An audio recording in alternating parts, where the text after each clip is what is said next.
Баршаңызға сәлем. Сырник ең танымал сүзбе тағамдарының бірі. Бұл видеода мен сіздерге аз мөлшерде ұн қосып, жұмсақ, нәзік, өте дәмді болатын, табада пісірілетін сырниктің жасалу жолын көрсетемін. Майлылығы 5% сүзбе, 1 жұмыртқа қосып, блендермен бір текті масса болғанша шайқаймыз.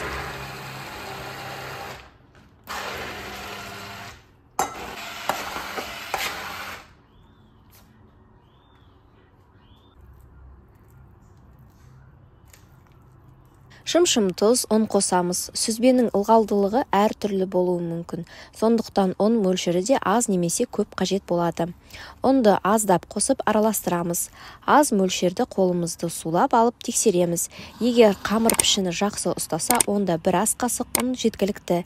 Егер қамыр әлі де сұйық болса және бір-біріне жабыспаса, сізге аздап ұн қосу керек болады. Ең соңында қант пен ванильді қосып, жақсылап араластырамыз. Шамамен 50 грамм сүзбені алып шар жасаймыз. Барлығы 9-10 шар шығу керек.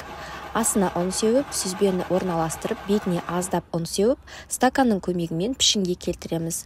Алынған форманың бетін пышақпен аздап басып, табаға аздап өсімдік майы мен сары майды ақырын отта қыздырып, сырниктарымызды салып, 2-3 минутта пісіріп аламыз.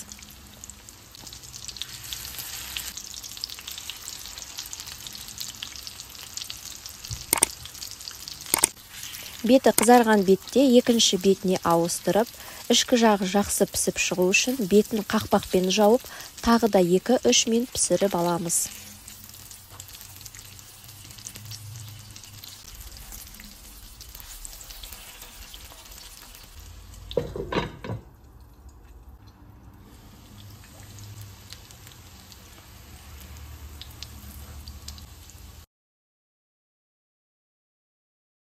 Дайын болған сырниктарымыздың бетіне қант ұнтағын сеуіп, қалауларыңыз бойынша балмен, джеммен, қаймақпен берсеңіздер болады.